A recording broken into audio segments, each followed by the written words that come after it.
Subscribe करें हमारा YouTube channel, bell icon को क्लिक करना ना भूलें, जिससे आगे आने वाले सभी YouTube अपडेट्स, वीडियोस, नोटिफिकेशंस आपको मिलते रहें। Good morning everyone, welcome to current affairs education. Current affairs education में आज हम चर्चा करेंगे 29 सितंबर के उन तमाम महत्वपूर्ण करंट अफेयर्स की जो एग्जाम पॉइंट ऑफ व्यू से इम्पोर्टेंट है और परीक्षा में पूछे जाने की पूरी संभावना है। चलिए शुरुआत करते हैं अंतिम सेशन के अभ्यास प्रश्न के साथ। बहुत ही महत्वपूर्ण सेशन आज का होने वाला है, बने रहिए मेरे साथ वीडियो के लास्ट तक। वीडियो के लास्ट में कोरोना वैक्सीन से रिलेटेड एक महत्वपूर्ण टॉपिक भी आपके लिए लेकर आया हूं जो डेफिनेटली एग्जाम में पूछा जाएगा। शुरुआत करते हैं। उससे पहले मैं आपको बता दूं, आप इस सेशन का क्विज टेस्ट भी दे सकते हैं।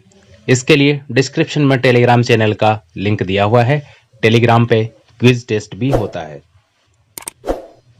सहज बिजली हर घर योजना, या जिसे सौभाग्य योजना भी कहा जाता है, इसकी शुरुआत कब हुई थी? यह हमने आपसे अंतिम सेशन में पूछा था और इसका सही उत्तर है 25 सितंबर 2017। 25 सितंबर 2017 को सहज बिजली हर घर योजना की शुरुआत नरेंद्र मोदी, उस समय प्रधानमंत्री थे और वर्तमान में भी नरेंद्र मोदी ही प्रधानमंत्री हैं, तो इन्होंने इसकी शुरुआत की थी। ये आपको याद रखना है। इसके 3 साल अभी हाल ही में पूरे हुए हैं।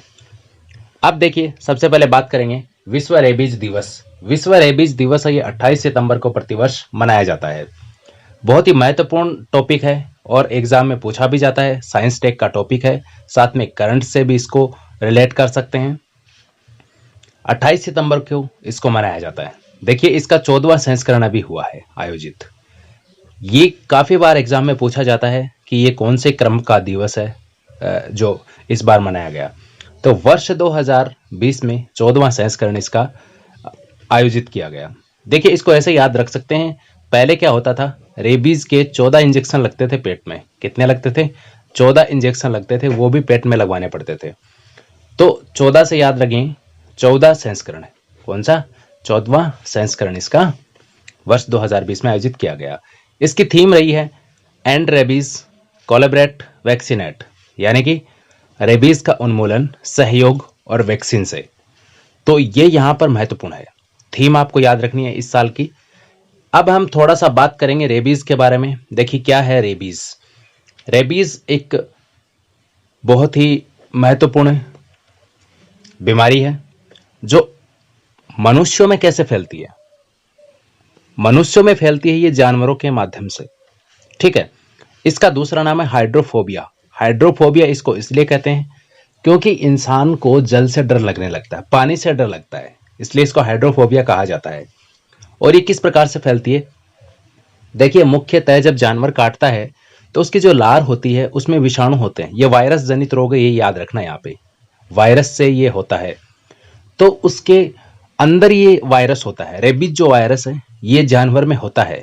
जो उसकी लार हमारे शरीर के संपर्क में आती है, जब वो हमें काटता है तो उस हिस्से में उसकी लार जब संपर्क में आती है तो वो लार धीरे धीरे करके हमारे स्नायु तंत्र यानी मस्तिष्क तक पहुंचने लगती है और सबसे अधिक प्रभाव भी इसका मस्तिष्क पर ही पड़ता है। ये फैलता किस वजह से है? देखिए, कुत्ते, बिल्ली, बंदर, नेवला, सियार, चमगादड़ और अन्य ऐसे जानवर जब काटते हैं तो उनके काटने से ये रोग फैलता है। इसका सीधा साधा सबसे अच्छा जो उपाय है वो ये है कि सबसे पहले जो घाव है उसको अच्छे से धो लीजिए। उसको चलते पानी से अच्छे से, साबुन से या आयोडीन से या जो भी आपके पास में घर में है उससे सबसे पहले उसको धो लीजिए। इससे ये होता है कि वायरस के जो खत्म होने के चांसेस हैं वो बढ़ जाते हैं और यहाँ पर बचाव है ये महत्वपूर्ण है, ठीक है। तो यहां पर इस चीज को ध्यान में रखना है। लुई पास्चर ने इसके टीके की खोज की थी। रेबीज के टीके की खोज किसने की थी? लुई पास्चर ने। इंसान को जल से डर लगने लगता है, एक तरीके से वो होश खो देता है और उत्तेजना बहुत ज्यादा हो जाती है, एक्साइटमेंट, ठीक है, और ऐसे पागलों के जैसे व्यवहार करने लगता है। तो इसका जो अगर ये रोग हो जाता है रेबीज, तो होने के बाद में इसका इलाज नहीं होता है, लेकिन अगर पहले इसका पता चलता है, इसके लक्षण दिखाई देते हैं, तो इसका इलाज संभव है। अगर इसका इलाज नहीं होता है समय पर और ये अपने अंतिम स्तर पर पहुंच जाता है तो इसका एक ही इलाज है, एक ही परिणाम है, वो है मृत्यु। रेबीज से मृत्यु ही होती है फिर अगर इसका इलाज समय पर नहीं किया जाए तो। जब तक ये वायरस मस्तिष्क तक नहीं पहुंचता है तब तक इंसान का इलाज संभव है, लेकिन जैसे ही ये मस्तिष्क पर अटैक कर देता है तो उसके बाद में इसका इलाज संभव नहीं है। और होता क्या है, 99% कुत्ते के काटने से ये रोग फैलता है, कुत्ते के काटने से।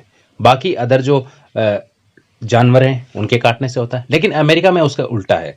अमेरिका में 95% रेबीज है वो चमगादड़ के काटने से होता है। 95% रेबीज है वो चमगादड़ के काटने से फैलता है।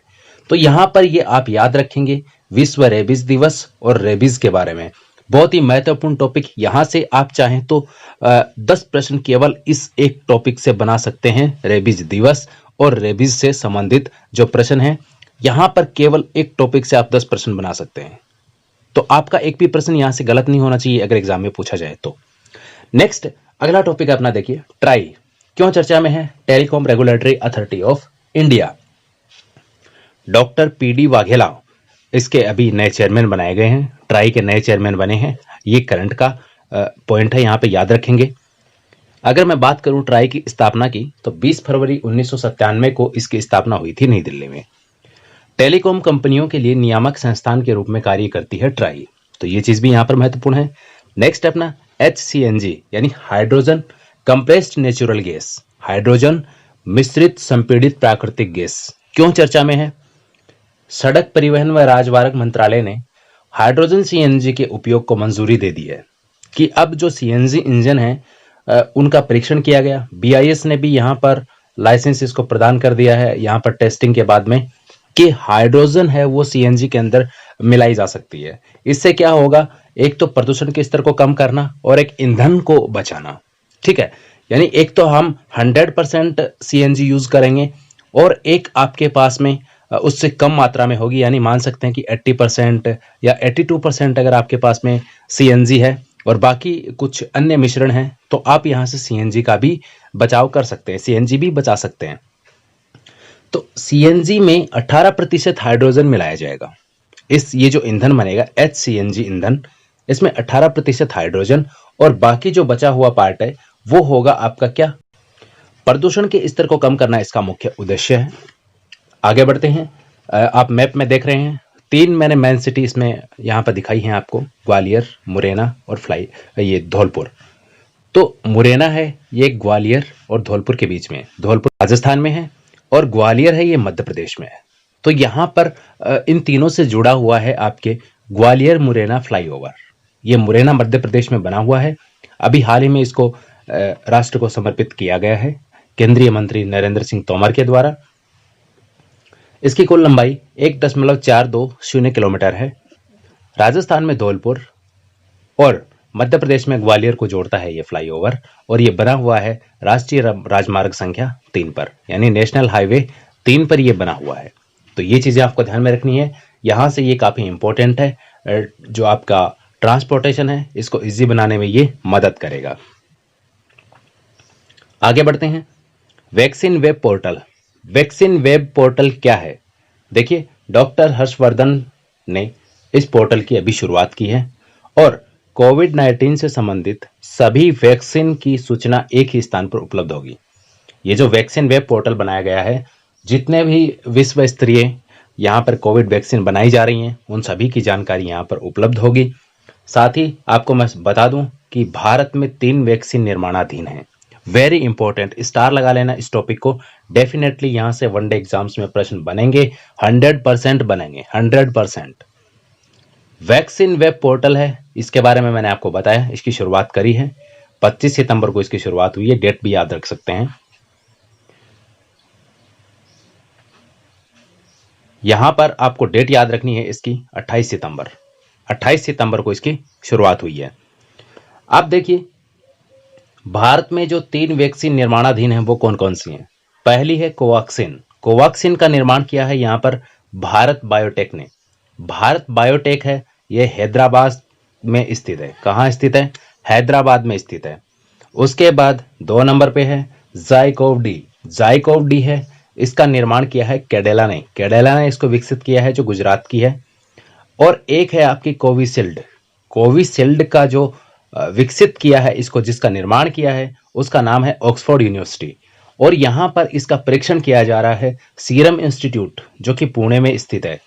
सीरम इंस्टीट्यूट के द्वारा इसका परीक्षण है वो किया जा रहा है। तो तीनों की तीनों चीजें आपको याद रखनी है। इसके अलावा और भी बहुत सारी वैक्सीन है। कमेंट करके आप मुझे ये बताइए कि स्पुतनिक 5 किस देश के द्वारा विकसित की गई कोविड वैक्सीन है। स्पुतनिक 5 किस देश के द्वारा विकसित की गई कोविड वैक्सीन है। आज के सेशन में इतना ही। चलते चलते आपके लिए एक अभ्यास प्रश्न जिसका जवाब आप कमेंट बॉक्स में जरूर दीजिए। इस प्रश्न के सही उत्तर के साथ हम अगले एपिसोड में आपसे मुलाकात करेंगे। आपके लिए अभ्यास प्रश्न है, चर्चा में रहा नागोर्नो काराबाख क्षेत्र किन किन देशों के मध्य विवादित है। ऑप्शन है आपके सामने ईरान इराक, तुर्की अर्मेनिया, अर्मेनिया अजरबैजान, ईरान या अजरबैजान। इसका सही उत्तर लिखिए आप कमेंट बॉक्स में।